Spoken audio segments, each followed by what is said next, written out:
Story time audio ബുക്സിലേക്ക് എല്ലാവർക്കും സ്വാഗതം. ജോസി വാഗമറ്റം എഴുതിയ നോവൽ ചാവുകടൽ. രണ്ടു പാദങ്ങളും നിലത്തുറപ്പിച്ച് ഭിത്തിയിൽ പിടിച്ച് ശൗരി എഴുന്നേറ്റു നിന്നു.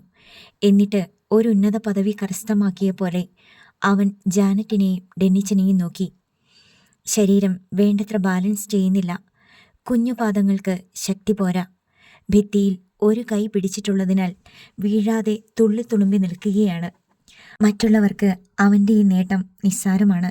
പക്ഷേ ശൗര്യയ്ക്ക് മാത്രമേ അറിയൂ, ഈ നേട്ടം കൈവരിക്കാനുള്ള ശ്രമത്തിനിടയിൽ അവൻ എത്രയോ തവണ വീണു പോയിട്ടുണ്ടെന്ന്. ഭിത്തിയിൽ പിടിച്ച് പിടിച്ച് അവൻ സൂക്ഷ്മതയോടെ ഒരു ചുവട് മുന്നോട്ട് വെച്ചു. അതായിരുന്നു അവൻ്റെ ജീവിതത്തിലെ ആദ്യത്തെ ധീരമായ കാൽവയ്പ്. ആ ഒരു ചുവട് മുന്നോട്ട് വെച്ച് പാദം ഇടറിപ്പോയെങ്കിലും വീഴാതെ ബാലൻസ് പിടിച്ചു നിന്നിട്ട് അവൻ ശത്രുസംഹാരം നടത്തിയ ടാർസനെ പോലെ അലറി.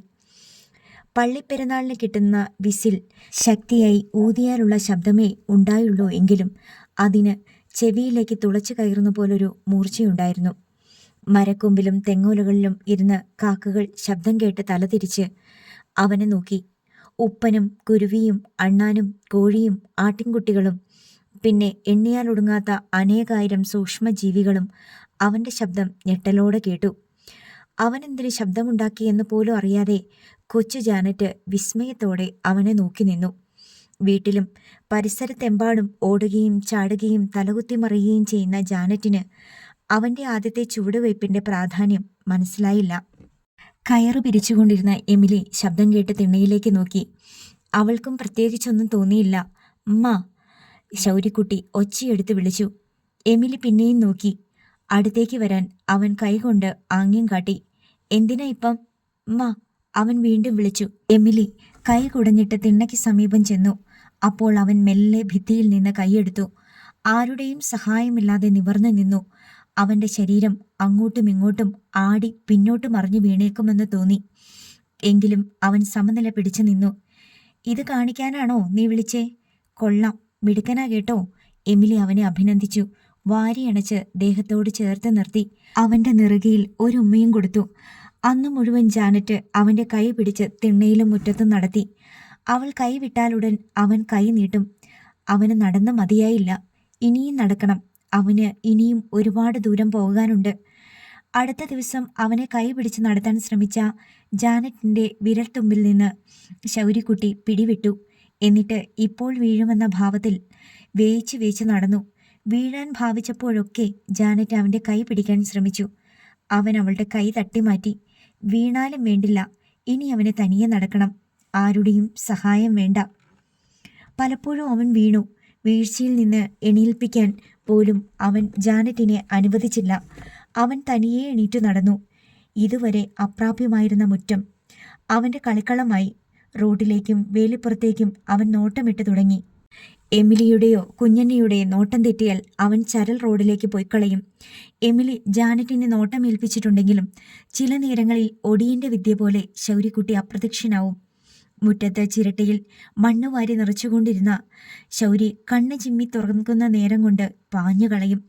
എവിടേക്ക് പോയെന്നോ എവിടെ മറഞ്ഞുവെന്നോ ഒരെത്തും പിടിയും കിട്ടില്ല.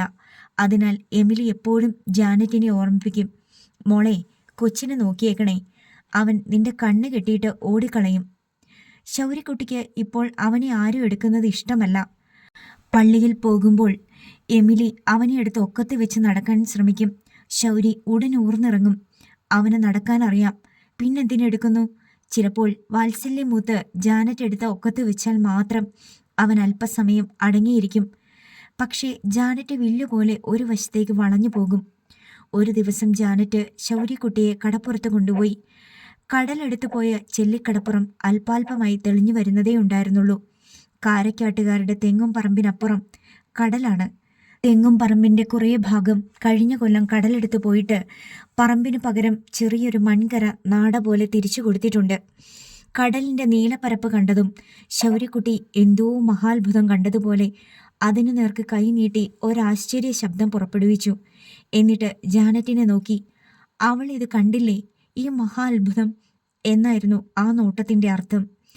സൂര്യൻ്റെ പ്രകാശധോണിയിൽ വെട്ടിത്തിളങ്ങുന്ന കടൽപ്പരപ്പ് ഇന്നേ വരെ കണ്ടിട്ടില്ലാത്ത മറ്റൊരു സാമ്രാജ്യം കാണുന്നത് പോലെയാണ് ശൗര്യക്കുട്ടി കണ്ടത്. അവൻ കടലിന്റെ നേർക്ക് വിരൽ ചൂണ്ടി ഒരത്ഭുത ശബ്ദം കൂടി സൃഷ്ടിച്ചു. അനന്തരം അവളുടെ ഒക്കത്ത് നിന്ന് ഊർന്നിറങ്ങി. കടലിളകുന്നത് കണ്ട് അവന് ഹരം കയറി. അവൻ കൈ കൊട്ടി ചിരിച്ചു. തിരമാലകൾ നീന്തി കരയിലേക്ക് വരുന്നത് കണ്ട് അവൻ ജാനറ്റിനെ തോണ്ടി തിരകളുടെ നേർക്ക് കൈ ചൂണ്ടിക്കാട്ടി. പിന്നെ അവൻ തെന്നിത്തെറിച്ച് കടലിന്റെ നേർക്ക് ഓടി. മോനെ, പോവല്ല്, അയ്യോ, നിക്ക്, അവിടെ നിക്ക്! ഒച്ചയെടുത്ത് ജാനറ്റ് പുറകെ ഓടി. ശൗര്യക്കുട്ടി കരയിലേക്ക് പരന്നൊഴുകി വന്ന തിരമാലകൾക്കിപ്പുറം നനഞ്ഞ മണലിൽ കുത്തിയിരുന്നു. കൈ രണ്ടും കവിളത്ത് ചേർത്ത് വെച്ചുകൊണ്ട് ഓരോ തിരമാലയെയും അത്ഭുതത്തോടെ നോക്കി. ഒന്നിനു പുറകെ ഒന്നായി വരികയാണ്. വലുതും ചെറുതുമുണ്ട്. അതിനെല്ലാം ജീവനുണ്ടെന്ന് അവന് തോന്നി. ചില തിരകൾ സൂത്രത്തിൽ വന്ന് അവന്റെ പാദങ്ങളിൽ പിടികൂടാൻ ശ്രമിക്കുന്നുണ്ട്. അപ്പോഴൊക്കെ അവൻ പിടികൊടുക്കാതെ എഴുന്നേറ്റ് പിന്നോട്ട് മാറി. ചില തിരകൾ അവന്റെ അടുത്ത് വരാതെ കുറച്ചകലെ വെച്ച് തന്നെ അവനെ നോക്കി സലാം പറഞ്ഞ് തിരിച്ചു പോകുന്നുണ്ട്. അവന് വള്ളത്തിലേക്ക് കാലെടുത്ത് വെക്കണമെന്നുണ്ടായിരുന്നു. ജാനറ്റ് ഭീഷണിപ്പെടുത്തി. അങ്ങോട്ട് കാല് വെക്കല്ലേ മോനെ, അത് കാലെ പിടിച്ച് വലിച്ചോണ്ട് പോകും, നമ്മളെ മുക്കിക്കൊല്ലും. ഡെന്നിച്ചൻ കടലിന്റെ അടുത്തേക്ക് പോയതേയില്ല. തീരത്ത് കടലിടിക്കുന്ന ഒച്ചയും തിര വന്നൊടിയുന്ന കാഴ്ചയും കടലിന്റെ നിരന്തരമായ ഇളക്കവും അവനെ പേടിപ്പെടുത്തുന്നതായിരുന്നു. ഒരു ഭൂതത്തെ പോലെയാണ് കടലിനെ അവൻ കണ്ടത്. ആ കാഴ്ചയിൽ ഒരു താല്പര്യവും അവന് തോന്നിയില്ല. വീട്ടിലേക്ക് തിരിച്ചു പോയാൽ മതിയെന്നായി. പക്ഷേ ശൗര്യക്കുട്ടി വരാൻ കൂട്ടാക്കുന്നില്ല. അവന് കടൽ കണ്ടിട്ടും കണ്ടിട്ടും മതി വരുന്നില്ല. എണീറ്റു പോകാൻ തോന്നുന്നേയില്ല. തിരയിൽ പെട്ടുവരുന്ന ചെറിയ ജലജീവികളും പുറകോട്ട് നടക്കുന്ന ചെറു ഞണ്ടുകളും കൊക്കുകളും എല്ലാം അവന്റെ കൗതുകങ്ങളായി. ജാനറ്റ് അവന്റെ കൈ പിടിച്ചു വലിച്ചു. എണീച്ചു വാ മോനെ, അമ്മ അറിഞ്ഞ എന്നെ കൊല്ലും. എമിലി അറിയാതെയാണ് കടപ്പുറത്തേക്കുള്ള വരവ്. കുഞ്ഞനെയും എമിലിയും കൂടി തോട്ടിലെ വെള്ളത്തിൽ കുതിരാനിട്ടിരുന്ന ഓലമടലുകൾ എടുത്തു വരാൻ പോയിരിക്കുകയാണ്. ആ തക്കം നോക്കിയാണ് ജാനറ്റ് തന്റെ അനുജന്മാർക്ക് കടൽ കാണിച്ചു കൊടുക്കാൻ ഇറങ്ങിയത്. ശൗര്യക്കുട്ടി ജാനറ്റിന് പിടികൊടുക്കാതെ അങ്ങിങ്ങ് തെന്നിയോടി. അവൾ പിടിച്ചപ്പോഴൊക്കെ കൈ കുതിറിച്ചു. വല്ല വിധേനയും ജാനറ്റ് അവനെ പിടികൂടി വലിച്ച് വീട്ടിലേക്ക് നടത്തി. ഇനി ഒരിക്കലും നിന്നെ ഞാൻ കടല് കാണാൻ കൊണ്ടുപോകത്തില്ല, ജാനറ്റ് അവനോട് മുഖം വീർപ്പിച്ചു. പാതി വഴി ചെന്നപ്പോഴേ അവൾ കണ്ടു, അമ്മ അന്വേഷിച്ചു വരുന്നു. അമ്മയുടെ കയ്യിൽ 2 വടിയുണ്ട്. ഇന്ന് അടി കിട്ടിയത് തന്നെ. അവൾ ഉറപ്പിച്ചു. നീ എവിടെ പോയതാ കൊച്ചിനെയും കൊണ്ട്? കടപ്പുറത്ത്. ആരോട് ചോദിച്ചിട്ട് പോയി? ജാനറ്റ് മിണ്ടാതെ മുഖം താഴ്ത്തി. അടി എന്തായാലും ഉറപ്പായി കഴിഞ്ഞു. ആദ്യം ജാനറ്റിന് തന്നെ കിട്ടി. ഓരോ അടിക്കും എമിലി ചോദിച്ചുകൊണ്ടിരുന്നു, ഇനി നീ പിള്ളേരെയും കൊണ്ട് കടപ്പുറത്ത് പോകുവോ അടി? കണങ്കാലിലും തുടയിലും തീപ്പൊള്ളലേറ്റാൽ എന്ന പോലെ ജാനറ്റ് ഇരു കൈകൊണ്ടും തൂത്തുകൊണ്ട് കാറിക്കരഞ്ഞു. ഇല്ല ഇല്ലമ്മേ, എന്നെ അടിക്കല്ലേ അമ്മേ, മതി. ആരോട് ചോദിച്ചിട്ട് പോയിടി നീ? അടുത്ത അടി വീണു. ഇല്ലമ്മേ, ഇല്ല. ഈ പിള്ളേർ ഓടി വെള്ളത്തിൽ ചാടിയാൽ നിനക്ക് രക്ഷിക്കാൻ പറ്റുമോടി? വീണ്ടും അടി പൊട്ടി. അടിക്കല്ലേ അമ്മേ, ഇനി ഞാൻ പോവത്തില്ല. ജാനറ്റ് നിലത്തിരുന്ന് കാല് രണ്ടും തൂത്തുകൊണ്ട് നിലവിളിച്ചു. ഇത്രയുമായപ്പോൾ ശൗര്യക്കുട്ടി ഇടപെട്ടു. അവൻ അടിക്കാനൊങ്ങിയ അമ്മയുടെ കയ്യിലെ വടിയിൽ കയറി പിടിച്ചു. വേണ്ട വേണ്ട, എമിലി അവൻ്റെ പിടി വിടുവിക്കാൻ ശ്രമിച്ചപ്പോൾ അവൻ മുഖം അങ്ങോട്ടടുപ്പിച്ച് അവളുടെ കൈത്തണ്ടയിൽ ഒരു ഉഗ്രൻ കടി വച്ചു കൊടുത്തു. എമിലിയുടെ കയ്യിൽ നിന്ന് വടികൾ താഴെ വീണു. എമിലി കൈത്തണ്ടയിൽ നോക്കി. മുൻനിരയിൽ മാത്രമേ ശൗര്യക്കുട്ടിക്ക് പല്ലുകളുള്ളൂ എന്നതിന് ഇനി വേറെ തെളിവൊന്നും വേണ്ട. ഉള്ളതത്രയും കൈത്തണ്ടയിൽ കുത്തി തറഞ്ഞിട്ടുണ്ട്. ശൗര്യക്കുട്ടി കുനിഞ്ഞ് നിലത്ത് കിടന്ന വടികൾ എടുത്ത് ആഞ്ഞെറിഞ്ഞു. അത് 2, 3, 4 അടി അപ്പുറത്ത് ചെന്ന് വീണമെങ്കിലും എമിലിയുടെ നേർക്കുള്ള ശൗര്യയുടെ ആദ്യത്തെ ശക്തമായ പ്രതിഷേധ പ്രകടനമായിരുന്നു അത്. ഡെന്നിച്ചനാണെങ്കിൽ അടുത്ത അടി അവന് കിട്ടിയേക്കുമെന്ന് ഭയന്ന് മാറി ചൂളി നിൽക്കുകയായിരുന്നു. എമിലി പിന്നെ ആരെയും അടിച്ചില്ല. ആരോടും മിണ്ടാണ്ട് കടപ്പുറത്ത് പോയിരിക്കണ്. എമിലി തന്നെത്താൻ എന്നോണം പറഞ്ഞിട്ട് തിരിഞ്ഞു നടന്നു. ശൗരി നടത്തത്തിനിടയിൽ കൂടെ കൂടെ കടലിന് നേർക്ക് തിരിഞ്ഞു നോക്കി. ഒടുവിൽ അവൻ കടലിന്റെ നേർക്ക് കൈ നീട്ടി ഒരാംഗ്യം കാണിച്ചു. പിന്നെ വരാമെന്ന്. ജാനറ്റ് വീട് വരെ കരഞ്ഞുകൊണ്ടുപോയി. കുഞ്ഞന്ന അവിടെ കാത്തു നിൽപ്പുണ്ടായിരുന്നു. ചെന്നപാടെ ഡെന്നിച്ചൻ കുഞ്ഞന്നയോട് ആവലാതിപ്പെട്ടു. അമ്മ തല്ലി. നീ അവളെ അടിച്ചോടി? കുഞ്ഞന്ന എമിലിയോട് ചോദിച്ചു. ആ, അടിച്ചു. ആരുമില്ലാത്ത തക്കം നോക്കി പിള്ളേരെയും കൊണ്ട് കടപ്പുറത്ത് പോയേക്കണ്. അടിച്ചാ മതിയോ? അവിടെ മുട്ടുകാലെ തല്ലി ഒടിക്കണ്ടേ? കുഞ്ഞന്നയെ കണ്ടതും ജാനറ്റിന്റെ കരച്ചിലിന് ശക്തി കൂടി. കുഞ്ഞന്ന ജാനറ്റിന്റെ കാലുകളിൽ വടി വരഞ്ഞ പാടുകൾ നോക്കിയിട്ട് പറഞ്ഞു. എന്നാലും എമിലിയെ, നീ എന്നാ അടി അടിച്ചത്? അവളും കൊച്ചല്ലേ. ഇനി ഒരിക്കലും പോവരുത് കടപ്പുറത്ത്. ഡെന്നിച്ചനോ ശൗര്യക്കുട്ടിയോ വെള്ളത്തിൽ ഇറങ്ങിയ ആരുണ്ട് കാണാൻ? ഒരൊറ്റ മനുഷ്യക്കുഞ്ഞുണ്ടോ? ഇല്ലല്ലോ. വെറുതെ കിടക്കണ കുളമോ കായലോ അല്ല. തെര കയറി വരും. പോണ പോക്കിൽ വലിച്ചോണ്ടങ്ങ് പോകും. ഇവക്ക് രക്ഷിക്കാൻ പറ്റുമോ? സംഗതി ശരിയാണെന്ന് കുഞ്ഞന്നമ്മയ്ക്ക് അറിയാം. ഇപ്പോൾ ചെല്ലിക്കടപ്പുറം നോക്കത്താ ദൂരത്തോളം വിജനമാണ്. ചെറുതിരകൾ വരുമ്പോൾ കുട്ടികൾ കാല് നനയ്ക്കാൻ അല്പം ഇറങ്ങി നിന്നെന്ന് വരും. അപ്പോഴായിരിക്കും ഒരു വലിയ തിര വരിക. തിരയടിയേറ്റാൽ കുഞ്ഞുങ്ങൾ വീണുപോകും. തിര മടങ്ങുമ്പോൾ കടലിലേക്ക് വലിച്ചെടുത്ത് കൊണ്ടുപോവുകയും ചെയ്യും. എല്ലാം നിമിഷ നേരം കൊണ്ട് കഴിയും. കുഞ്ഞന്ന അമ്മയുടെ അനീതിയെ ചോദ്യം ചെയ്യുന്നത് കണ്ട് സമാധാനത്തിൽ നിൽക്കുകയായിരുന്നു ശൗര്യക്കുട്ടി. ഇനിയും അമ്മയെ വഴക്കു പറയുന്നത് കേൾക്കാൻ അവൻ കാതോർത്തെങ്കിലും കുഞ്ഞന്ന അവനെ നിരാശപ്പെടുത്തിക്കൊണ്ട് പിന്മാറിക്കളഞ്ഞു. ജാനറ്റിനെ അരികെ പിടിച്ചിരുത്തി കുഞ്ഞന്ന ആശ്വസിപ്പിക്കുമെന്ന് ശൗര്യക്കുട്ടി വിചാരിച്ചു. അതും ഉണ്ടായില്ല. സാധാരണ അടി കൊടുത്താൽ എമിലി തന്നെ മക്കളെ വിളിച്ച് അതിൻ്റെ കാര്യകാരണങ്ങൾ പറഞ്ഞുകൊടുത്ത് സമാധാനിപ്പിക്കാറുള്ളതാണ്. ഇത്തവണ അങ്ങനെയും സംഭവിച്ചില്ല. ജാനറ്റ് പിന്നാമ്പുറത്തെ അലക്കുകല്ലിലിരുന്ന് ഏങ്ങലടിച്ചു. വടക്കേ വീട്ടിലെ മറിയമ്മ വന്ന് 2 പീലി കറിവേപ്പില ഒടിച്ചെടുത്തോട്ടെ എന്ന് അവളോട് ചോദിച്ചപ്പോൾ അവൾ ഏങ്ങലടി നിർത്തി എടുത്തോളാൻ പറഞ്ഞു. അത് പതിവുള്ളതാണ്. ഡാലിയ മോളുണ്ടോ അവിടെ? ജാനറ്റ് മറിയമ്മയോട് ചോദിച്ചു. അവിടെ ഉണ്ടായിരുന്നല്ലോ. നീ ഇന്ന് അങ്ങോട്ട് വന്നില്ലേ? ഇല്ല, ഞാൻ കണ്ടില്ല. നീ എന്തിനാ കരഞ്ഞത്? ചുമ്മാ. മറിയമ്മ കറിവേപ്പില എടുത്തുകൊണ്ടുപോയി. ചേച്ചിയുടെ കരച്ചിൽ നിന്നല്ലോ എന്ന് സമാധാനിച്ച് നിൽക്കുകയായിരുന്നു ശൗരി. മറിയമ്മ പോയതും അവൾ നിർത്തിവെച്ചിരുന്ന ചിണുങ്ങലും ഏങ്ങലടിക്കലും പിന്നെയും തുടർന്നു. തൻ്റെ കുറ്റം കൊണ്ട് ജാനറ്റിന് അടി കിട്ടിയതെന്ന് ശൗരിക്ക് തോന്നി. അവൻ അവളുടെ അരികെ ചെന്നിരുന്നു. അവളുടെ കാലിൽ തിണർത്ത് കിടക്കുന്ന അടിയുടെ പാടുകൾ നോക്കി. ആദ്യം ആ പാടുകളിൽ അവൻ തൊട്ടു. പിന്നെ കുഞ്ഞു കൈവിരലുകൾ കൊണ്ട് തലോടി. അതിനുശേഷം അവിടെ ഊതിക്കൊടുത്തു. അതോടെ ജാനറ്റിൻ്റെ ഏങ്ങലും നിലച്ചു. ഒരാളെങ്കിലും ആശ്വസിപ്പിക്കാനുണ്ടായല്ലോ. ദിനരാത്രങ്ങൾ കടന്നു പോകുന്നതിനിടെ ശൗര്യക്കുട്ടി പലതവണ ജാനറ്റിനെ പ്രലോഭിപ്പിച്ചു. കടപ്പുറത്ത് പോകാമെന്ന്. അവന് പറയാൻ അറിയില്ല. കടലിൻ്റെ ഭാഗത്തേക്ക് കൈ ചൂണ്ടിക്കൊണ്ട് ആംഗ്യം കാണിക്കാനേ അറിയൂ.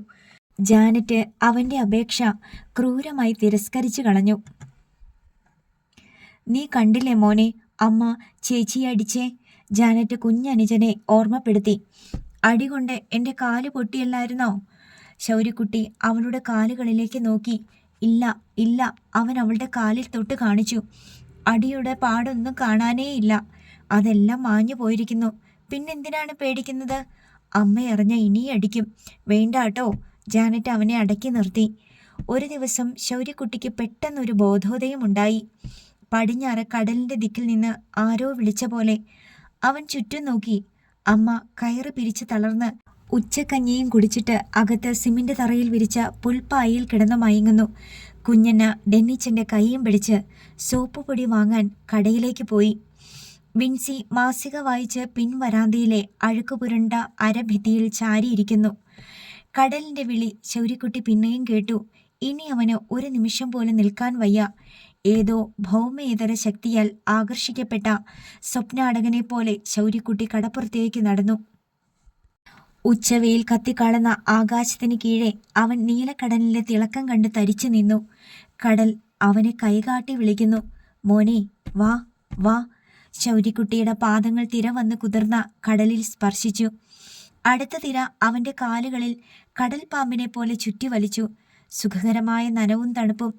തിര പിൻവലിയുമ്പോൾ അവൻ്റെ പാദങ്ങളെ ഇക്കിളി കൂട്ടിക്കൊണ്ട് കാലിനടിയിലെ മണൽ ചോർന്നു പോയിക്കൊണ്ടിരുന്നു. അവൻ്റെ പാദങ്ങൾ നനഞ്ഞ മണലിൽ ചൂഴ്ന്നു താണു. വീണ്ടും തിര വന്ന് അവൻ്റെ പാദത്തിന് കീഴിൽ ഇക്കിളി കൂട്ടുകയും മണലൂറ്റിക്കൊണ്ട് മടങ്ങുകയും ചെയ്തു. അടുത്ത തിരമാല വലുതായിരുന്നു. അത് നേരെ വന്ന് ഊക്കോടെ അവൻ്റെ നെഞ്ചിലടിച്ചു. അടുത്ത ക്ഷണം അവൻ മറിഞ്ഞു വീണു. തിരക്കൈകൾ അവനെ കോരിയെടുത്ത് അവൻ നിന്നിടത്ത് നിന്ന് 10 അടിയോളം കടലിലേക്ക് കൊണ്ടുപോയി വെച്ചു. തിരികെ പോയ തിര അവനെ എടുക്കാൻ മറന്നു. ശൗര്യക്കുട്ടിയുടെ കണ്ണിലും വായിലും മൂക്കിലും കടൽ വെള്ളം അടിച്ചു കയറി. വിക്കിയും തുമ്മിയും അവന് ശ്വാസം മുട്ടി. അവൻ വായ് തുറന്നടച്ചപ്പോൾ പല്ലുകൾക്കിടയിൽ മണൽത്തരികൾ ഞെരിഞ്ഞു. 2 or 3 കവിൾ ഉപ്പുവെള്ളം അറിയാതെ അവൻ വിഴുങ്ങിപ്പോയി. അടുത്ത തിര വന്ന് മണലിൽ പതിഞ്ഞു കിടന്ന അവൻ്റെ ശരീരത്തെ ഒന്ന് തൊട്ടൊഴിഞ്ഞ ശേഷം മടങ്ങിപ്പോയി. ശൗര്യക്കുട്ടി തുമ്മിയും വിക്കിയും കണ്ണു പുകഞ്ഞും എഴുന്നേറ്റിരുന്നു. കൈ ഞൊടിച്ചു വിളിക്കുമ്പോൾ ഓടി വരുന്ന നായ്ക്കുട്ടിയെപ്പോലെ അനുസരണയോടെ വന്നുകൊണ്ടിരിക്കുന്ന തിരകളിലൊരെണ്ണം ഇങ്ങനെയൊരു അടിയടിക്കുമെന്ന് അവൻ ഒരിക്കലും വിചാരിച്ചതല്ല. പിന്നെ കാൽ ചുവട്ടിലേക്ക് തിര വരുമ്പോഴെല്ലാം അവൻ ഓടി മാറി. ആ കളിക്കിടയിൽ എപ്പോഴും ഒരു തിര കൂടി വന്ന് അവനെ അടിച്ചു വീഴ്ത്തി. ആ തിരയോടൊപ്പം അവൻ അല്പദൂരം കടലിലേക്ക് ഒഴുകിപ്പോയി. അടുത്ത തിര അവനെ വട്ടം കറക്കി മറിച്ച് പിന്നെയും കരയിലേക്ക് കൊണ്ടുവന്നു. എന്താണ് സംഭവിച്ചതെന്ന് ശൗര്യക്കുട്ടിക്ക് മനസ്സിലായില്ല. ഈ കളി അത്ര രസമുള്ളതല്ല എന്ന് മാത്രം പിടികിട്ടി. ആരോ നിലവിളിച്ച പോലുള്ള ഒച്ച കേട്ട് അവൻ തല തിരിച്ചു നോക്കിയപ്പോൾ കരയ്ക്ക് നിന്നും അമ്മ പാഞ്ഞു വരുന്നു. അമ്മയുടെ കയ്യിലേക്ക് അവൻ നോക്കി. വടിയും കൊണ്ടാണോ അമ്മ വരുന്നത്? ജാനറ്റിന് കിട്ടിയ അടിയുടെ ഓർമ്മയിൽ അവൻ ചൂളി. എമിലി മകന്റെ അടുത്ത് വന്ന് കിതച്ചും കൊണ്ട് നിന്നു. അവനെ തുറിച്ചു നോക്കി. അവന്റെ തലയും കഴുത്തും ഉടലും എല്ലാം നനഞ്ഞിരിക്കുന്നത് കണ്ടപ്പോഴേ എമിലിക്ക് മനസ്സിലായി അവൻ കടലിൽ ഇറങ്ങിയെന്നും തിരയടിച്ച് വീണുവെന്നും. ശൗര്യക്കുട്ടിക്ക് അവളുടെ നോട്ടവും ഭാവവും കണ്ട് പേടിയായി. അവൻ കരയ്ക്ക് നോക്കിയപ്പോൾ കുഞ്ഞിനെയും ഏതാനും അയൽക്കാരും ഓടി വരുന്നത് കണ്ടു. അവന് പാതി സമാധാനമായി. അവരുണ്ടെങ്കിൽ അമ്മ അടിക്കില്ലായിരിക്കും. എമിലി അവനെ അടിച്ചില്ല. പകരം കയ്യിൽ പിടിച്ചു വലിച്ച് കടലിലേക്കിറക്കി. അവളുടെ കാൽമുട്ടിനു മീതെ തിരയടിച്ചു കയറിയപ്പോൾ അവൾ ശൗര്യയുടെ കൈവിട്ടു. തിരമാല അവനെ മലർത്തിയടിച്ചു. അവന്റെ വായിലും മൂക്കിലും കണ്ണിലും ഉപ്പുവെള്ളം കയറി. അവൻ തിരയിൽപ്പെട്ടൊഴുകിച്ചെന്ന് കരയ്ക്കടിഞ്ഞു. എമിലി പോയി അവനെ പിടിച്ചെഴുന്നേൽപ്പിച്ചു. നിന്റെ കൊതി ഞാൻ തീർത്തു തരാം, ഇങ്ങോട്ട് വാ. മുട്ടേന്ന് വിരിഞ്ഞില്ല, നിനക്ക് കടലിൽ കളിക്കണമല്ലേ? എമിലി വീണ്ടും അവനെ കടലിലേക്ക് വലിച്ചിഴച്ചു കൊണ്ടുപോയി. ശൗര്യക്കുട്ടി അലറിക്കരഞ്ഞു. വേണ്ടമ്മ, വേണ്ട, വേണ്ടായേ, വാടാ ഇവിടെ, നിന്റെ കൊതി തീരട്ടെ. എമിലി വീണ്ടും വലിച്ച് അവനെ ആർത്തലച്ചു വന്ന തിരയിലേക്ക് ഇട്ടുകൊടുത്തു. അതിൻ്റെ അടിയേറ്റ് മലച്ചുപോയ ശൗരി വീണ്ടും കരയിലേക്ക് മറിഞ്ഞൊഴുകി. അവന് കണ്ണു കാണാൻ വയ്യാതായി. ഉപ്പുവെള്ളം കുടിച്ചു. മൂക്കിൽ വെള്ളം കയറി വിക്കി ശ്വാസം മുട്ടി. കുഞ്ഞന ഓടി വന്ന് ശൗരിയെ വാരിയെടുത്ത് നേരെ നിർത്തി. അപ്പോഴേക്കും കലി പൂണ്ട് എമിലി വീണ്ടും കരയ്ക്ക് കയറി വന്നു. ശൗരിക്ക് കരയാൻ ശബ്ദവും ശ്വാസവും കിട്ടുന്നില്ല. വാ തുറന്നപടി ഇരിക്കുകയാണ്. എമിലി വീണ്ടും അവൻ്റെ കയ്യിൽ പിടിച്ചപ്പോൾ കുഞ്ഞന തടഞ്ഞു. നിനക്കെന്താ ഭ്രാന്താണോടി? കൊച്ചിനെയാണോ നീ കടലിലെറിഞ്ഞ് കളിക്കണേ? കടലിൽ ചാടാനുള്ള അവൻ്റെ കൊതി ഞാൻ തീർത്തേക്കാം, എമിലി പുലമ്പി. എമിലി എന്ത് ഭ്രാന്തായി കാണിച്ചേ? കടപ്പുറത്തേക്ക് വന്ന മറിയമ്മ ശകാരിച്ചു. എൻ്റെ കണ്ണൊന്ന് അടഞ്ഞതേ ഉള്ളൂ. ആ തക്കത്തിന് കടലിലോട്ട് പാഞ്ഞേക്കണ്. ആരും കണ്ടില്ലല്ലോ, ആരും അറിഞ്ഞുമില്ലല്ലോ, എമിലി ചീറിക്കൊണ്ട് പറഞ്ഞു. നാളെയും ഇതല്ലേ സംഭവിക്കാൻ പോണ്? അമ്മ നോക്കിയോ അവനെ? വിൻസി നോക്കുവോ? നിങ്ങൾ ആരെങ്കിലും നോക്കുവോ? അതിന് കൊച്ചിനോട് ഇതാണോടി ചെയ്യണേ? മറിയമ്മ കലമ്പി. ഇനി മേലി ഇവൻ കടലിൽ ഇറങ്ങല്ല. ഇത് ചാവുകടല. എൻ്റെ ആഞ്ചലോ ചായനെ കൊണ്ടുപോയ കടല്. ഇത് കാണുമ്പോൾ ഇവൻ പേടിക്കണം. കുഞ്ഞെന്ന ശൗര്യയെ എടുത്ത് കുലുക്കി.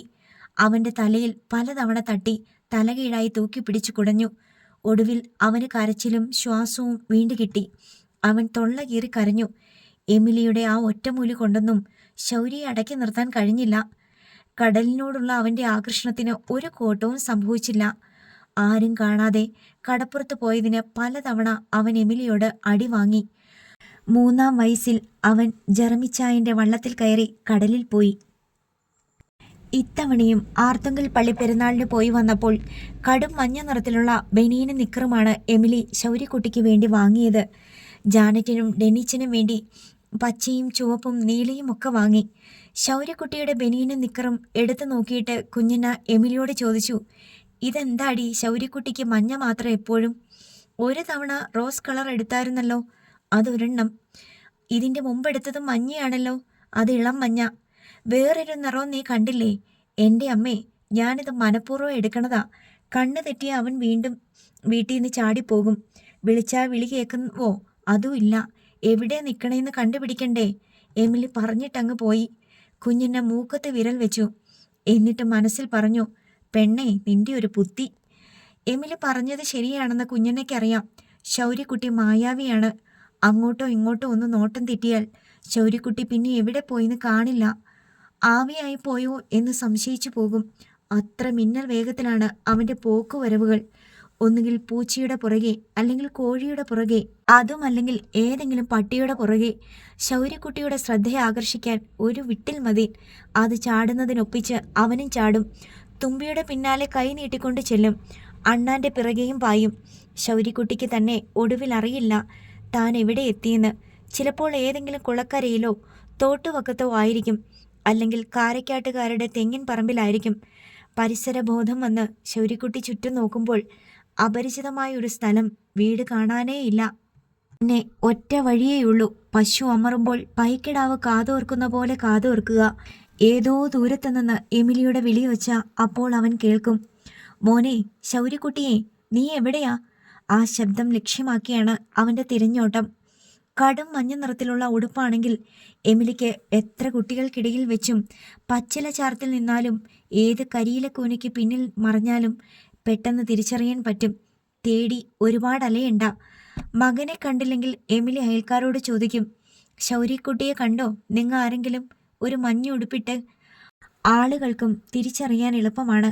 അപരിചിതരാണെങ്കിൽ പോലും പറയും, ആ മഞ്ഞ ഉടുപ്പിട്ട കുട്ടിയല്ലേ, ദേ ഇതിലെ വടക്കോട്ട് പോണ കണ്ടു. ഒരു പട്ടിയുടെ പുറകിന്. ശൗര്യക്കുട്ടി എണീറ്റ് നടക്കുന്നത് വരെ അവനൊന്ന് നടന്നു കാണണേ പുണ്യാളച്ച എന്നായിരുന്നു എമിലിയുടെ പ്രാർത്ഥന. സാധാരണ കുട്ടികൾ നടക്കുന്നതിനേക്കാൾ വൈകിയാണ് ശൗരി പിച്ച വെച്ച് തുടങ്ങിയത്. ഇപ്പോൾ അവനെ എവിടെയെങ്കിലും അടക്കിയിരുത്തിയേക്കണേ പുണ്യാളച്ച എന്നാണ് എമിലിയുടെ പ്രാർത്ഥന. എമിലി അത്രയ്ക്ക് വശം കിട്ടു. കടൽ മാത്രമല്ല എമിലിയുടെ പേടി സ്വപ്നം. കുളങ്ങളും തോടുകളും ധാരാളമുണ്ട്, പൊഴികളുണ്ട്. ഒരു ദിവസം കടൽക്കരയെ എത്തിയ ശൗരി ദൂരെ വള്ളങ്ങളും വിശാലമായ കടപ്പുറവും കണ്ട് നടന്നങ്ങു പോയി. ആദ്യം കണ്ടപ്പോൾ വലിയ ദൂരമൊന്നും ഇല്ലെന്ന് തോന്നിയെങ്കിലും എത്ര നടന്നിട്ടും എത്തുന്നില്ല. ശൗര്യ ഓടി നോക്കി. മണലിൽ കാല് പൂഴ്ന്ന് 2 or 3 തവണ വീണു. ആ വീഴ്ചകൾ അവന് രസകരമായി തോന്നി. വീട്ടുമുറ്റത്തോ റോഡിലോ വീഴുന്ന പോലെയല്ല. കാൽമുട്ടിലെയും കൈമുട്ടിലെയും തൊലി ഇളകി ചോര പൊടിയുന്നില്ല. മണലിൽ വീഴുമ്പോൾ നല്ല രസം. അവൻ മനഃപൂർവ്വം വീണു നോക്കി. മണലിൽ തല കുത്തി മറിഞ്ഞു, ഉരുണ്ടു. അങ്ങനെ ശൗര്യക്കുട്ടി എപ്പോഴോ ലക്ഷ്യസ്ഥാനത്തെത്തി. അത് ചെത്തിക്കടപ്പുറമായിരുന്നു. ധാരാളം വള്ളങ്ങൾ, ആളുകൾ, തരകന്മാർ, മീൻ ലേലം, വലിയ കുട്ടകൾ നിറയെ പല ജാതി മീനുകൾ, വലുതും ചെറുതും, ശൗരി കണ്ടിട്ടുള്ളതും ഇല്ലാത്തതും, ചായക്കടകൾ, വാഹനങ്ങൾ, വലിയ ഐസ് കട്ടകൾ. ശൗരി എല്ലായിടത്തും ചുറ്റി നടന്നു. കണ്ടിട്ടും കൊതി തീരുന്നില്ല. വള്ളങ്ങൾ വരുന്നു. ആളുകൾ കയറിട്ട് വലിച്ച് കരയ്ക്കടുപ്പിക്കുന്നു. വള്ളങ്ങളിൽ നിന്ന് കോരുകാർ മീൻ കോരിയെടുക്കുന്നു. എന്തെല്ലാം കാഴ്ചകൾ! ശൗര്യക്കുട്ടി തനിക്കൊരു വീടുള്ളത് മറന്നു, അമ്മയുള്ളത് മറന്നു. ഈ സമയം ശൗര്യക്കുട്ടിയെ തേടി എമിലി പരക്കം പായുകയായിരുന്നു. എവിടെ പോയി അവൻ? സമീപ പ്രദേശങ്ങളിലെല്ലാം നോക്കി, അയൽപ്പറമ്പുകളിലെല്ലാം. എമിലി ശൗര്യക്കുട്ടിയുടെ പേര് പല ആവർത്തി നിലവിളിച്ചുകൊണ്ട് നടന്നു. തോട്ടുവക്കിലും കുളക്കരയിലും നോക്കി, കടൽക്കരയിലും വന്നു. ഒടുക്കം അയൽക്കാരും കൂടി ശൗര്യക്കുട്ടിയെ തേടിയിറങ്ങി. കടൽക്കരയിലുമില്ല. എമിലി കടലിലേക്ക് തള്ളി നിൽക്കുന്ന പുലിമുട്ടിൻ്റെ മുകളിൽ കയറി നിന്നു. വിദൂരതയിലേക്ക് നോക്കി. അപ്പോൾ കാണാം ചെത്തിക്കടപ്പുറത്ത് ഒരു മഞ്ഞയുടെ ചലനം. ഒരു മഞ്ഞ പൊട്ടുപോലെ. വിളിച്ചാൽ വിളി കേൾക്കുന്ന ദൂരമല്ല. എമിലിയുടെ പിറകെ ചെന്ന കുഞ്ഞനെയും കണ്ടു മഞ്ഞപ്പൊട്ട്. ഇപ്പോഴാണ് മഞ്ഞയുടെ പ്രാധാന്യം കുഞ്ഞനയ്ക്ക് ശരിക്കും ബോധ്യമായത്. എമിലി ആ നിമിഷം തന്നെ എടുത്തു വച്ചോടി. എന്നിട്ടും 1 മണിക്കൂർ എടുത്തു ചെത്തിക്കടപ്പുറത്തെത്താൻ. എമിലി ചെന്നതും കൈവച്ച് ശൗര്യയുടെ തുടക്കിട്ട് ഒറ്റ എണ്ണം ഇട്ടുകൊടുത്തു. അത് കണ്ട് കോരുകാരിൽ ഒരാൾ പറഞ്ഞു, ഞാൻ കുറേ നേരമായിട്ട് കാണുന്നു ഈ മഞ്ഞ ഉടുപ്പിട്ട കൊച്ച് ഇവിടെ കിടന്ന് ചുറ്റിത്തിരിയണത്. ഇതിന് ഒടയോരാരും ഇല്ലേന്ന് ഞാൻ ഓർക്കുകയും ചെയ്തു. വീട്ടിൽ നിന്ന് കണ്ണ് വെട്ടിച്ച് ചാടി പോന്നതാണോ? അതേന്ന് എമിലി ആവലാതിപ്പെടും പോലെ പറഞ്ഞു. ഏത് വീട്ടിലെ കൊച്ചാ ഇത്? ഞങ്ങൾ ചെല്ലിക്കടപ്പുറത്തുകാരാ. ചെല്ലിക്കടപ്പുറത്തുനിന്ന് വന്നതാ ഈ കൊച്ച്? കോരുകാരൻ കണ്ണു പിടിച്ചു. അയാൾ ഉടൻ തന്നെ സമീപത്തുള്ളവരുടെ എല്ലാം ശ്രദ്ധ ക്ഷണിച്ചു.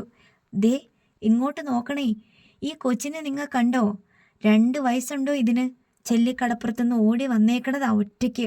ആളുകളെല്ലാം അന്തം വിട്ടു. ശൗരി ഭയങ്കരനായ കുറ്റവാളിയെപ്പോലെ മുഖം കുനിച്ച് നിൽപ്പാണ്. ഇനി ഇവിടെ നിന്ന് ഒരു ഓട്ടോ പിടിച്ച് ചെല്ലിക്കടപ്പുറത്ത് പോ. വെയിലത്ത് കടപ്പുറത്തോടെ നടക്കണ്ട, മീൻ വിൽപ്പനക്കാരിയായ ഒരു സ്ത്രീ ഉപദേശിച്ചു. സമ്മതിക്കണട്ടോ ഈ കൊച്ചിനെ. എങ്ങനെ ധൈര്യം വന്നു ഇതിന് ഒറ്റയ്ക്ക് ഇത്രടം നടന്നു വരാൻ? ഈ ദൂരം മുഴുവൻ കടപ്പുറത്ത് ആരെങ്കിലും ഉണ്ടോ കാണാൻ? സംഗതി ശരിയാണ്. ശൗര്യക്കുട്ടി നടന്നു വന്ന ദൂരം മുഴുവൻ കടപ്പുറം വിജനമാണ്. എമിലി ഓട്ടോറിക്ഷ പിടിക്കാനൊന്നും നിന്നില്ല. ശൗര്യയുടെ കയ്യിൽ പിടിച്ചു വലിച്ചുകൊണ്ട് കടൽക്കരയിൽ കൂടി തന്നെ ചെല്ലിക്കടപ്പുറത്തേക്ക് നടന്നു.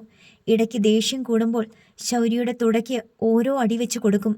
ശൗരി ഇതുവരെ കിട്ടിയതും ഇനി കിട്ടാനുള്ളതും കൂടി വരവ് വെച്ച മട്ടിൽ മൗനമായി നിന്ന് അടികൊണ്ടു. ഇതെല്ലാം തനിക്ക് കിട്ടേണ്ടതാണെന്ന് അവനറിയാം. ബാക്കി ഞാൻ നിനക്ക് വെച്ചിട്ടുണ്ട്, വീട്ടിലോട്ട് ചെല്ലട്ടെ, എമിലി ഭീഷണിപ്പെടുത്തി. എമിലി ശൗര്യയെയും കൂട്ടി തിരിച്ചെത്തുന്നത് വരെ കുഞ്ഞന്ന പുലിമുട്ടിൻ മുകളിൽ പൊരി വയലത്ത് തന്നെ നിന്നു. ഇവൻ എങ്ങനെ പോയി അവിടെ വരെ? കുഞ്ഞന്ന ചോദിച്ചു. ആർക്കറിയാം? എമിലി കൈ മലർത്തി. കൊടുത്തില്ലേ 2 നല്ല ചൂടോടെ? കൊടുത്ത് ഇവിടെ വരുന്നത് വരെ കൊടുത്തു. അവനറിയാം എന്തിനാണെന്ന്. അതുകൊണ്ട് കരച്ചിലുമില്ല പിഴിച്ചിലുമില്ല. അല്ലെങ്കിൽ എന്നെ തല്ലല്ലേ അമ്മേന്ന് നിലത്ത് കിടന്നുരുണ്ട് നിലവിളിക്കുന്നവനാ. ഇതിനെ നീ എങ്ങനെ വളർത്തിക്കൊണ്ട് വരും എമിലി? പരുന്തുംകാലേ പോകുമല്ലേ? എപ്പോഴും കണ്ണിൽ എണ്ണ ഒഴിച്ചുകൊണ്ട് നോക്കിയിരിക്കാൻ പറ്റുവാ? കെട്ടിയിടും ഞാൻ ഇവന്റെ കാലെ പട്ടിയുടെ തൊടലിട്ട് പൂട്ടും. വേണ്ട. ശൗര്യയ്ക്ക് ശബ്ദമുണ്ടായി. എന്തു വേണ്ടാന്ന്? നീ പൂട്ടിയിടലല്ലാതെ വേറെ ഒരു വഴിയില്ല. വേണ്ട. ശൗര്യ ശക്തമായി എതിർത്തു. ശൗര്യയെ കൊണ്ടു ചെല്ലുന്നത് കണ്ട് അയൽക്കാരൊക്കെ വേലിക്കരികെ വന്ന് നോക്കി. എവിടെന്ന് കിട്ടി? മറിയമ്മ ചോദിച്ചു. ഒന്നും പറയണ്ട, ചെത്തിക്കടപ്പുറത്തേക്ക് പോയേക്കണത്, എമിലി പറഞ്ഞു. നേരോ? മറിയമ്മ തലയിൽ കൈവച്ചു. കേട്ടവർ അത്ഭുതം കൂറി. 2.5 വയസ്സേ ഉള്ളൂ. അതിനിടയ്ക്ക് രാജ്യസഞ്ചാരം ഒറ്റയ്ക്ക്. നല്ല അടി വെച്ച് കൊടുക്കാത്തതിൻ്റെ കുഴപ്പാ. ശൗര്യ നിന്നു. ആ പറഞ്ഞത് ആരാണെന്ന് ശരിക്കൊന്ന് നോക്കി. തെക്കും ഭാഗത്തെ ശോഭനയാണ്. അവൻ്റെ നോട്ടം കണ്ടാ? ഞാൻ പറഞ്ഞത് അവന് ഇഷ്ടപ്പെട്ടില്ല. അമ്മ തന്നെ ഒരു കുറ്റവാളിയെപ്പോലെ നാട്ടുകാരുടെ മുന്നിൽ കൂടി കൈക്ക് പിടിച്ചു പോകുന്നത് ശൗര്യയ്ക്ക് അപമാനകരമായി തോന്നി. അവൻ കൈ കുതറിച്ച് അവളുടെ പിടി വിടുവിച്ചു. എമിലി വടി ഒടിച്ചെടുത്തുകൊണ്ടാണ് വീട്ടുമുറ്റത്തേക്ക് ചെന്നത്. ശൗര്യ വീടിന് ചുറ്റും ഓടി. അവനെ ഓടിച്ചിട്ട് പിടിക്കാൻ കഴിയാഞ്ഞിട്ടൊന്നുമല്ല. എമിലി 2 വട്ടം അവൻ്റെ പുറകെ ഓടിയിട്ട് ഓട്ടം നിർത്തി. നീ തിന്നാനായിട്ട് കയറി വരുമല്ലോ, അപ്പം ഞാൻ പിടിച്ചോളാം. ശൗര്യക്കുട്ടി പുറകിൽ കൈ കെട്ടി നിന്നു. പിന്നീട് ജാനറ്റ് അവനെ വിളിച്ച്, നീ എന്തിനാ മോനെ ചെത്തിക്കടപ്പുറത്ത് പോയത് എന്ന് ചോദിച്ചു. എനിക്ക് വള്ളം കാണാൻ പോയതാ. അത്രയും ദൂരം നീ വള്ളം കാണാൻ പോയോ? ങ്ങാം, പോയി. നിനക്ക് പേടിയായില്ലേടാ? കടലുണ്ടല്ലോ അവിടെ.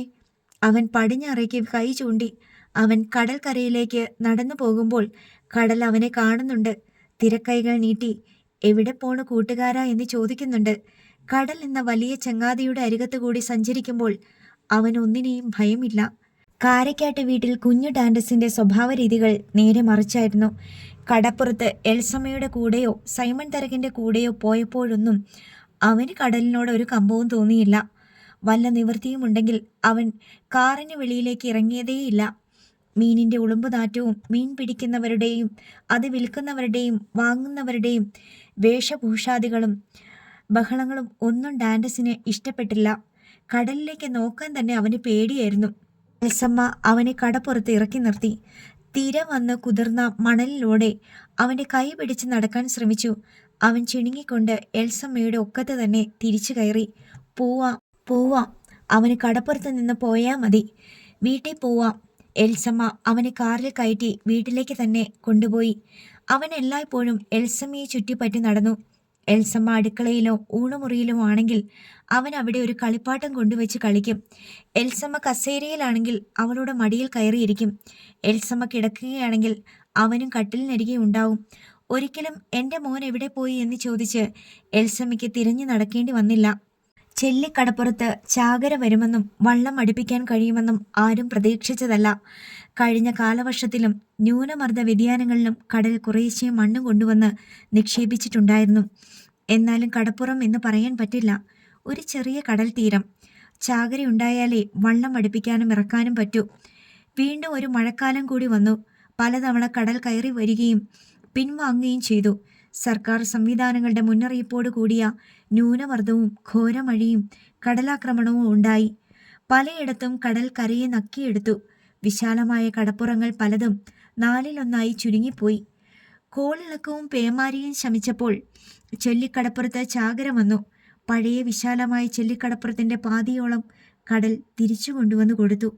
ചെല്ലിക്കടപ്പുറത്ത് വള്ളം അടുപ്പിക്കാനും വെള്ളം ഇറക്കാനും കഴിയുമെന്നായി.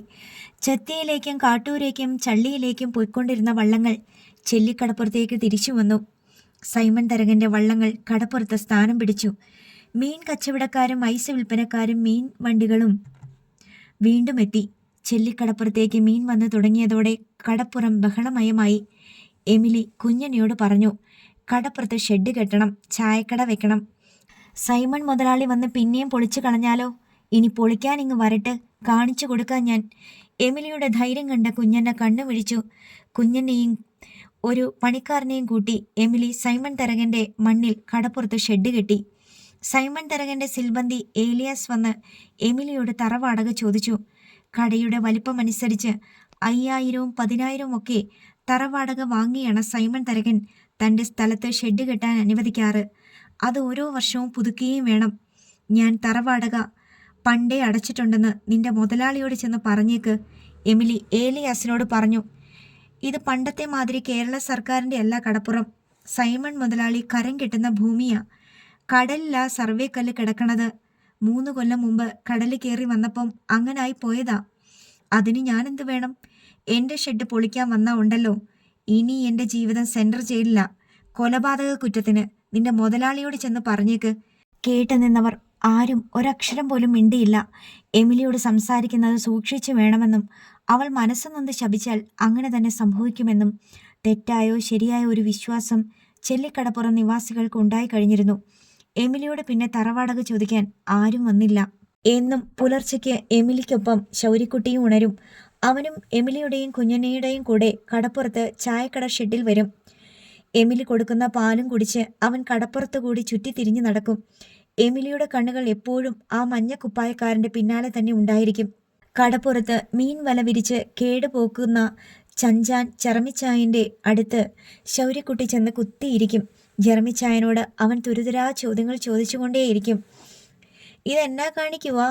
വല പൊട്ടിയത് തുന്നുവാ മോനെ? ഇതെന്തിനാ? കടലിൽ പോയി വല വീശാൻ. എന്തിനാ വല വീശണേ? മീൻ പിടിക്കാൻ. ഒത്തിരി മീൻ കിട്ടുമോ ഈ വലയില്? ഒത്തിരി.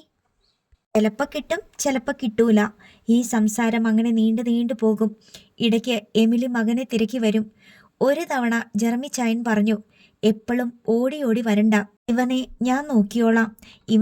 ഇവനുണ്ടല്ലോ മുക്കുവനാ. ജെറമിച്ചായനെ എമിലിക്കറിയാം. പ്രായമേറിയതിനാൽ വല്ലപ്പോഴും മാത്രമേ കടലിൽ പണിക്ക് പോകാറുള്ളൂ. ഇപ്പോൾ മക്കളാണ് കടലിൽ പണി ചെയ്യുന്നത്. മീനുമായി വള്ളം വരുമ്പോൾ ജെറമിച്ചായൻ വള്ളം പിടിച്ചടുപ്പിക്കും. കുട്ടയിൽ മീൻ കോരും. ഉടക്ക് വലയിൽ നിന്ന് മീൻ പെറുക്കും. വല മാട്ടും. ഇടയ്ക്ക് ആള് തികയാഞ്ഞാൽ കടലിലും പോകും. നേരം വെളുത്താൽ സന്ധ്യ വരെ കടപ്പുറത്തുണ്ടാകും. ഒരു ദിവസം ശൗര്യക്കുട്ടി ജെറമിച്ചായനോട് ചോദിച്ചു, എന്നെയും കടലിൽ കൊണ്ടുപോവോ? ഇത്ര കുഞ്ഞിലെയോ? നിനക്ക് 3 വയസ്സ് കഴിഞ്ഞല്ലേ ഉള്ളു? എന്നിട്ടും അവൻ ചോദ്യം നിർത്തിയില്ല. അനേകം തവണ ആവർത്തിച്ചു കേട്ടപ്പോൾ ജെറമിച്ചായൻ അവന് വാക്കുകൊടുത്തു. ഞാൻ കടലിൽ പോകുമ്പോൾ കൊണ്ടുപോവാ. ശൗര്യക്കുട്ടിക്ക് സന്തോഷമായി. ഒടുവിൽ ആ ദിനവും വന്നു ചേർന്നു.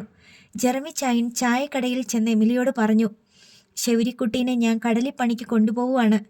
എമിലി വാ പൊളിച്ച് കണ്ണു തുറിച്ചു നിന്നു. ശൗര്യക്കുട്ടീനെയോ? ഞാൻ പോണുണ്ട്. അവൻ എൻ്റെ കൂടെ വരട്ടെ. കടലിലോ? ഈ കൊച്ചിനെയും കൊണ്ട്? നമ്മൾ കൊച്ചുങ്ങളെയും കൊണ്ട് ബോട്ടിലും വള്ളത്തിലും ഒക്കെ യാത്ര ചെയ്യണില്ലേ? അത്രേ ഉള്ളെന്ന്. ശൗര്യക്കുട്ടീനെ കടലിൽ ചൊരുക്കത്തില്ലേ? അവൻ ഛർദ്ദിച്ച് നാശമാക്കും. അങ്ങനൊന്നും ഇല്ല എമിലിയെ. ഞങ്ങ പുറംകടലല്ല പോണത്. കൂടിയ 5 മാറ് 6 മാറ് അത്രേ ഉള്ളെന്ന്. കരയ്ക്ക് നിന്നാ വള്ളം കാണാം, വെള്ളത്തിൽ നിന്നാ കരയും കാണാം. വല്ല കാറ്റോ തെരയോ വന്നാല്? എമിലി ശങ്കിച്ചു. നിനക്ക് കണ്ണില്ലേ എമിലി? കടല് പതിഞ്ഞു കിടക്കണ കണ്ടാ? കായല് പോലെ. ഒന്നും പേടിക്കാനില്ലെന്ന്. ശൗര്യക്കുട്ടിക്ക് പേടിയാവും. ആർക്ക്? ഇവനോ? ഇവൻ എനിക്ക് 1 മാസമായിട്ട് സ്വൈര്യം തരണില്ല. എന്നെയും കൊണ്ടുപോവോ എന്ന് ചോദിച്ചോണ്ട്. ഒടുവിൽ എമിലി മനസ്സില്ലാ മനസ്സോടെ സമ്മതം മൂളി. വാസ്തവത്തിൽ കടലിനേക്കാൾ അപകടങ്ങൾ കരയ്ക്കാണ്. റോഡിലും പുരയിടങ്ങളിലും കാടുകളിലും പുഴകളിലും നടക്കുന്ന അപകട മരണങ്ങളുടെ 100-1 പോലുമില്ല കടലിൽ. ഒരു ഓട്ടോറിക്ഷയിലോ ബൈക്കിലോ സഞ്ചരിക്കുന്നതിനേക്കാൾ സുരക്ഷിതമാണ് വള്ളത്തിലോ ബോട്ടിലോ കയറി കടലിൽ പോകുന്നത്. തന്നെ കൂടി വള്ളത്തിൽ കയറ്റി കടലിൽ കൊണ്ടുപോകുന്നു എന്ന് കേട്ടപ്പോൾ ശൗര്യക്കുട്ടി തുള്ളിച്ചാടി. അവൻ കടപ്പുറം മുഴുവൻ ഓടി നടന്നു. 2 കൈകൊണ്ടും ഇല്ലാത്ത സ്റ്റിയറിങ് വളച്ച് തിരിച്ചുകൊണ്ട്. സങ്കല്പ വണ്ടി ഓടിച്ച് ആഹ്ലാദം പ്രകടിപ്പിച്ചു. ജെറമി ചായൻ എമിലിയുടെ പുത്രനെ കൂടി കടലിൽ പോകുന്ന വള്ളത്തിൽ കയറ്റുന്നു എന്ന് കേട്ടപ്പോൾ മക്കളും കൂട്ടുപണിക്കാരും കലമ്പി. എന്തിനാ അച്ചായ, വല്ലതും പറ്റിപ്പോയ നമ്മ സമാധാനം പറയണ്ടേ? കടലിൽ എന്നാ പറ്റാനാ? ചുമ്മാ വേറെ പണിയൊന്നും ഇല്ലേ? എടാ, അവനും പോരട്ട്. കുരുത്ത് ഉള്ളവനാണെങ്കിൽ വള്ളത്തിൻ്റെ 4 കള്ളി ഇന്ന് നിറയും. ജെറമി ചായൻ ആ പറഞ്ഞത് മക്കളും കൂട്ടുപണിക്കാരും ഗൗനിച്ചു. കടലിലേക്ക് വള്ളം തള്ളിയിറക്കുമ്പോൾ അണ്ണാൻ കുഞ്ഞിനും തന്നാലായത് എന്ന മട്ടിൽ ശൗരിയും തള്ളാൻ കൂടി. ജെറമി ചായൻ അവനെ പൊക്കിയെടുത്ത് വള്ളപ്പടിമേലിരുത്തി. ശൗരിക്കുട്ടിയുടെ ആദ്യത്തെ കടൽ യാത്രയ്ക്ക് സാക്ഷിയായി എമിലി കടപ്പുറത്ത് ആശങ്കയോടെ നോക്കി നിന്നു. അടുത്ത ഭാഗം നാളെ.